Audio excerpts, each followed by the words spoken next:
Fala pessoal, tudo bem com vocês? Nesse vídeo a gente vai visualizar as últimas atualizações inseridas no Flutter Flow nesse mês de junho. Foi inserido muita coisa bacana. Tenho certeza que vale a pena você ficar até o final do vídeo para acompanhar. Então, sem muita enrolação, vamos nessa. Então pessoal, o primeiro recurso inserido foi o painel de depuração. Esse novo recurso ele permite que você visualize valores de variáveis durante a sessão de teste, proporcionando uma compreensão detalhada do comportamento do aplicativo em tempo real. Por enquanto, esse recurso ele só está disponível no modo teste, mesmo utilizando aqui o Flutter Flow no Windows.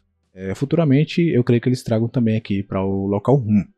Esse painel de debug ele é projetado para ser altamente informativo e dinâmico. Então ele permite que os usuários vejam as mudanças em tempo reais, nas variáveis e também em campos. Então, como por exemplo aqui, eu estou digitando e automaticamente eu consigo visualizar tudo o que eu digitei aqui nesse campo de texto.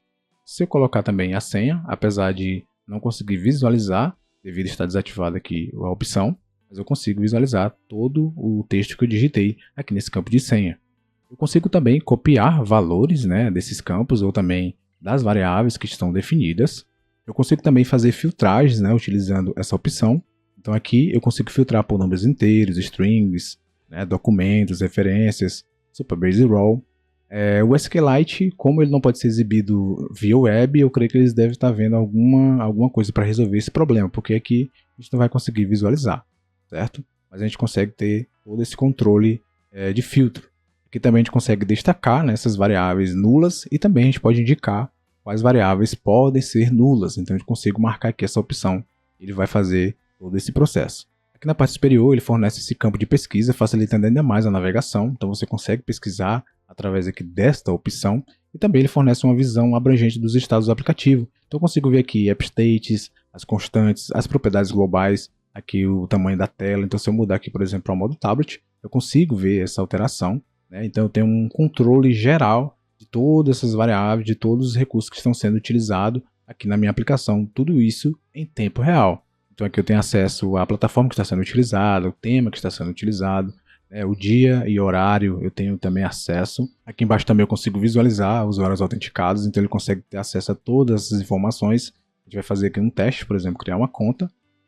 Então como mostrei para vocês, vou subir aqui na parte superior, vou digitar aqui, por exemplo, @gmail.com, digitar uma senha aqui 123456, então consigo visualizar, vou criar essa conta, vou definir aqui o nome, colocar aleatório, salvar e continuar.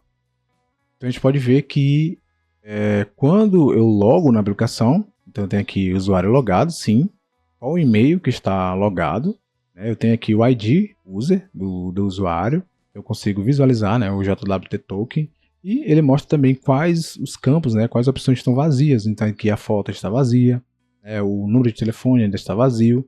Eu consigo ter uma ampla visão de tudo que está acontecendo dentro da minha aplicação.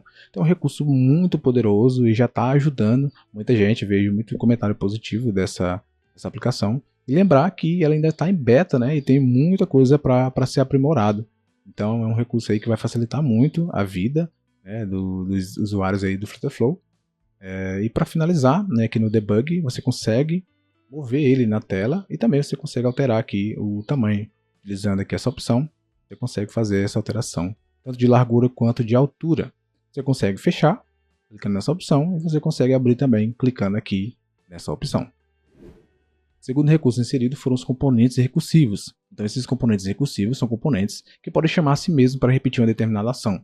Como por exemplo, os comentários em um post. Aqui a gente pode ver perfeitamente o funcionamento, onde cada comentário ele pode ter respostas, e essas respostas podem ter outras respostas. Então aqui é um exemplo perfeito de recursividade, onde o comentário é um componente recursivo que pode conter outros comentários dentro dele, formando essa estrutura aqui de árvore.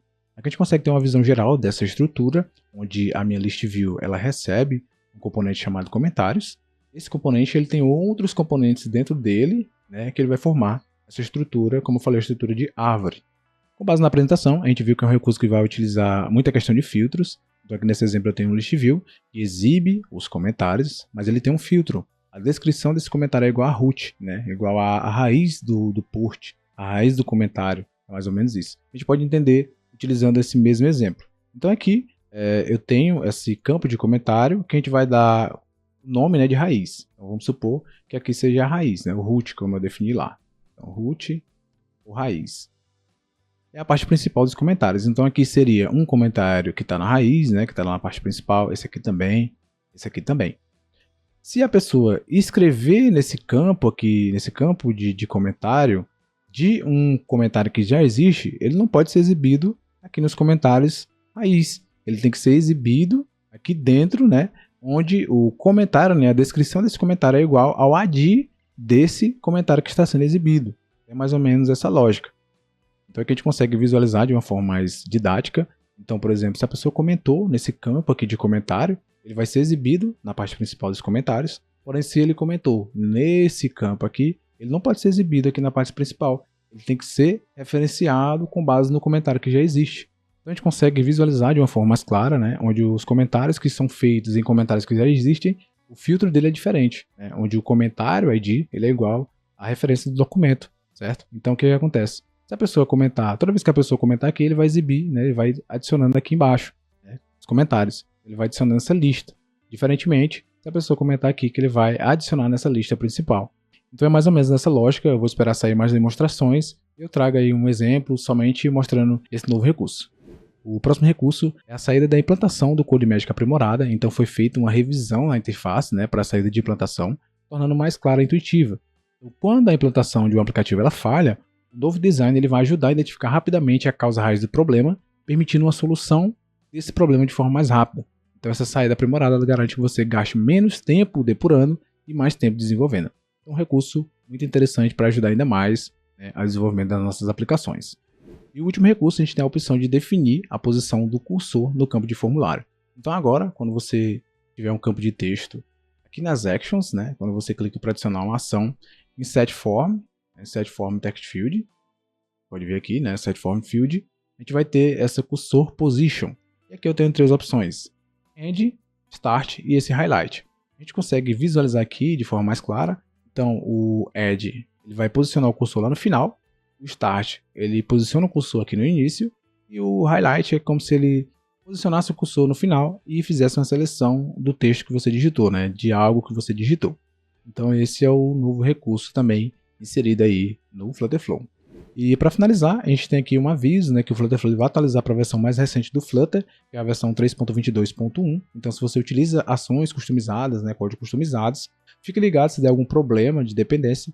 Esse vídeo aqui explicando como é que funciona, né, como é que você pode resolver. Inclusive eu vou deixar no card aí em cima. Eu fiz um resumo desse vídeo, né, que está bem interessante, você pode acompanhar lá. E esses foram alguns dos recursos inseridos, né, nessa última atualização. Aqui embaixo a gente vai ter algumas outras melhorias, né, correções de alguns problemas de localização, foi corrigido o problema de cor de fundo de tela, refatorado alguns fluxos de trabalho de colaboração.